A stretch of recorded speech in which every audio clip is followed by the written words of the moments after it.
Well, hi, I'm back. It's been a little bit, but I wanted to check in and just film a chatty update about how reselling is going for me right now, whether I'm still reselling, and the shifts that have happened since I posted my last video.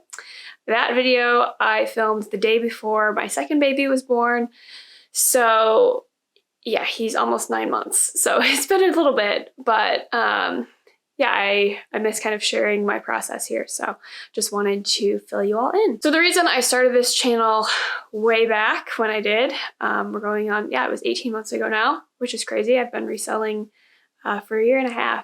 But the reason I started it was to document the process and share some of the highs and lows of being a reseller that lives in the Midwest in a smaller city, has little kids, and kind of all the challenges that that comes with, because a lot of the resellers that I love following maybe have a very different lifestyle location than I do, and those are super fun for me to watch, but not super relatable. And I can't emulate that. I can't just walk into a local buy-sell trade store and find designer clothes like they can, or even mid-tier or anything that's not Old Navy, Target, and Shein. So I wanted to kind of share, because I think that the way I have had to figure out how to do things would be really relatable for a lot of people out there.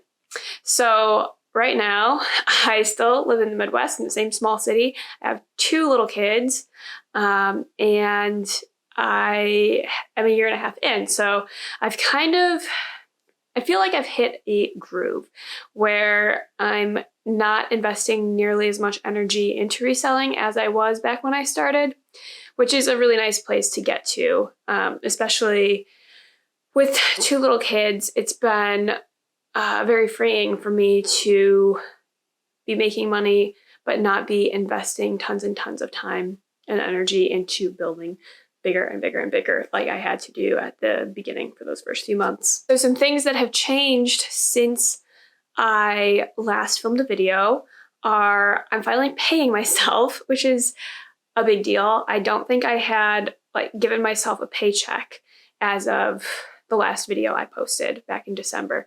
I would use my business credit card here and there for treats, to take the family out to dinner, and buy fun things here and there. But mainly I was reinvesting everything I made into new inventory. So for those first, it was about 9 months, I was reinvesting everything.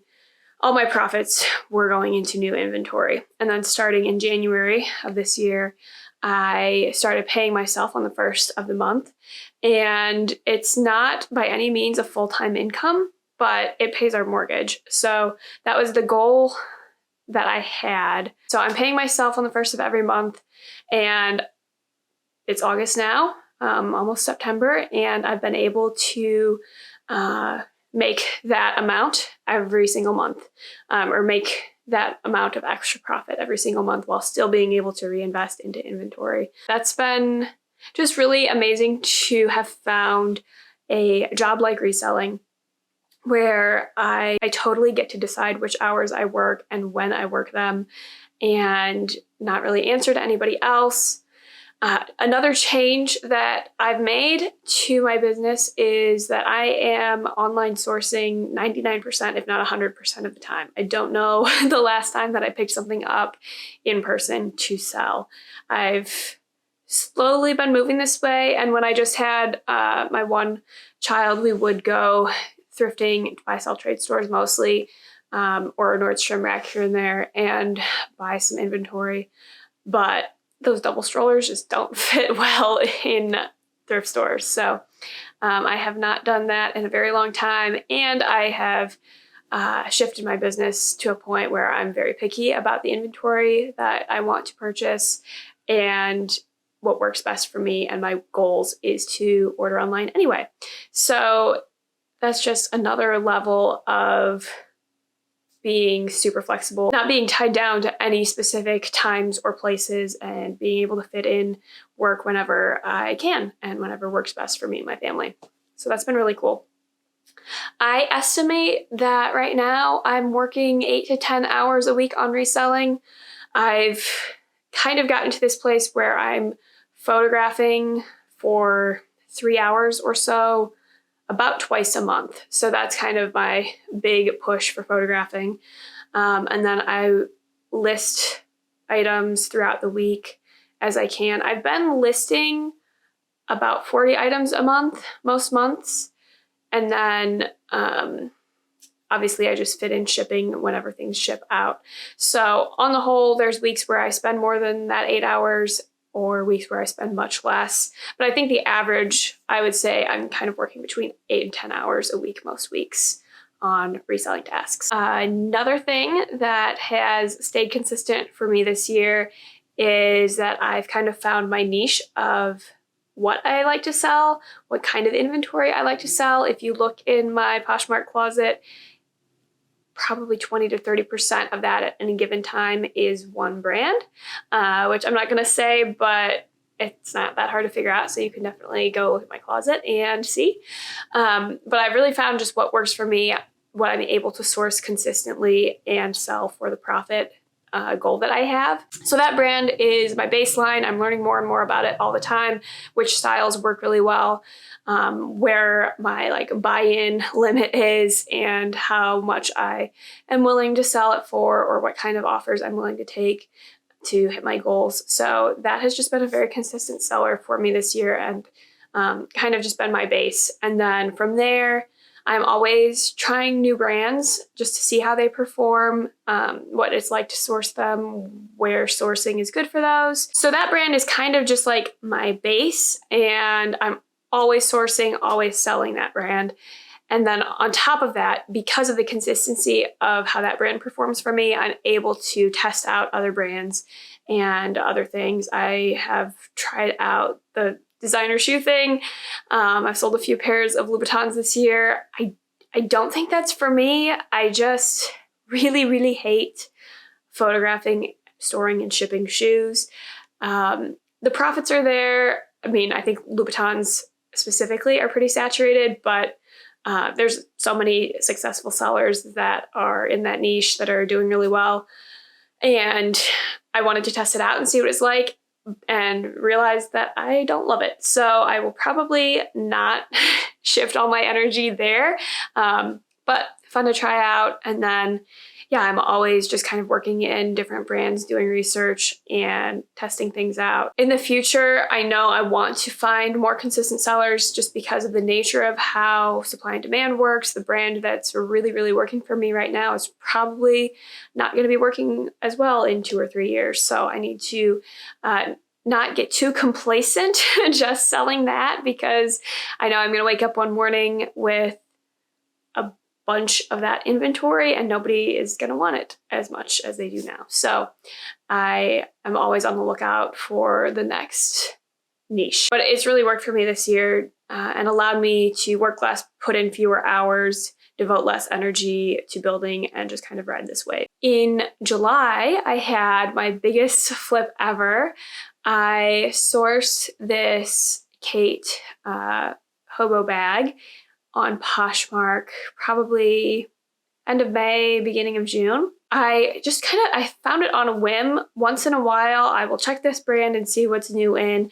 And I had seen that somebody listed this and it still had a tag on and was more than I would usually ever pay for a single piece of inventory. I think I paid $350 plus tax and shipping. But I had this hunch that it was worth a lot more than that. So I think I listed it for $1,600. I'm not sure. I maybe should have held on to it a little bit longer because I know this style of bag is very, very trendy.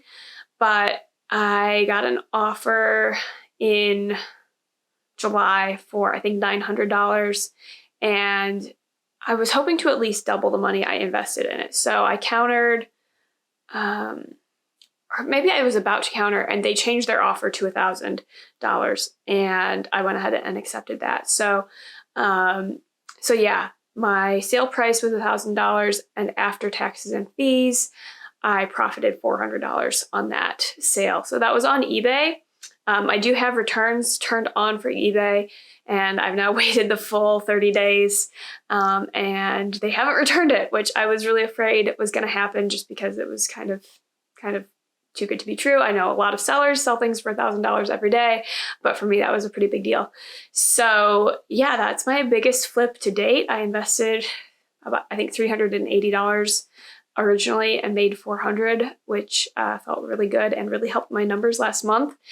This month, August, has sucked for sales. It's like a switch flipped, and for the first 3 weeks of the month, I think I made like 5 sales, if that. I've been averaging about a sale a day. And so, yeah, to be at like 5 sales 20 plus days in was really, really strange. I've been really pushing offers and promotions on eBay and things like that, and driven some sales that way. But yeah, it's been not a great month.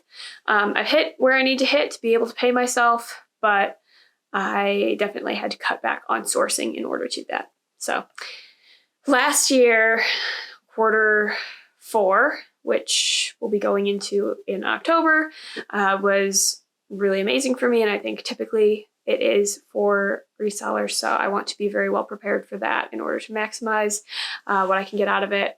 But at this point, I'm just trying not to freak out over summer numbers, because knowing that last summer was slow, that almost everybody is very slow right now, and that I'm kind of hitting that slow patch, I'm just not going to freak out, and I'm going to do my best to prepare for when things get better. So this is where I am with reselling right now. It's something that I still really love doing. I look forward to when I do my big sourcing orders online a couple times a month. And, you know, it's always fun to see that you made a sale and ship that out. So it's been what I hoped it would be. I guess back when I started a year and a half ago, I was hoping I would get to this place where I had a lot of freedom and flexibility and could contribute consistent income without having to patch together a bunch of little side jobs and just kind of focus on one thing. And reselling has been that for me. So it's really great. I don't know how often or frequently I will be back here uploading videos. I have a few different ideas of topics that I want to do. I know all the platforms have introduced changes. I just became a top-rated seller on eBay after a year and a half of working towards that. And so that's exciting, and I'm gonna kind of monitor what changes are happening there and how being a top-rated seller affects my numbers. Poshmark, as always, is constantly updating things. I just got into the promoted closets beta, which I know there's been tons of controversy about, but I'm feeling positive about it so far. I kind of want to do like a deep dive on each platform, or all the platforms compared to each other. So that might be what's coming next, but definitely let me know if you have questions, or if you want to hear my perspective on a specific topic related to reselling. I hope you guys are all doing great, that you've had a great 2023 and the last 9 months so far. And thank you, as always, for watching. If you like this video and my other content and you haven't subscribed already, please do that. And then you will definitely know if and when I post a video again. Anyway, thanks again for watching, and I'll be back soon.